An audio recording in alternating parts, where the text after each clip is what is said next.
இன்னைக்கு நம்ம சிறை வாழ்க்கை வரும் பொழுது நம்ம ஜெபம் குறைந்து விடும், வேத வாசிப்பு குறைந்து விடும், உபவாசம் குறைந்து விடும், ஆலயத்துக்கு போகிறது குறைந்து விடும். ஏன்? ஆண்டவரை தேடி தேடி நான் என்னத்தை கண்டேன். அல்லேலூயா.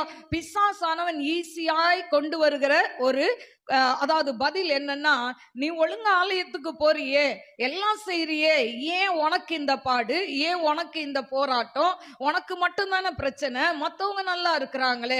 ஆண்டவருக்கு உண்மையாய் வாழணும்னு நினைக்கிறீங்களோ அவங்களுக்கெல்லாம் உபத்திரம் உண்டுன்னு ஆண்டவர் சொல்லி இருக்கிறார். ஜெய கிறிஸ்து நம்ம கூட இருக்கிறாரு. உபத்திரம் இல்லாத வாழ்க்கை கிறிஸ்துவ வாழ்க்கையே கிடையாது. நீங்க உபத்திரப்பட்டீங்கன்னா உண்மையா கர்த்தர் உங்களோட கூட இருக்கிறார். நம்ம திராணிக்கு மிஞ்சி அவர் சோதிக்கிற தேவன் அல்லவே அல்ல. நமக்கு திராணி எவ்வளவு இருக்கு, இவங்களுக்கு எவ்வளவு சோதனை கொடுத்தா தாங்குவாங்கன்றது ஆண்டவருக்கு நல்லாவே தெரியும். அது வரைக்கும் தான் சோதனை, அதுக்கு மிஞ்சி தரவே மாட்டார்.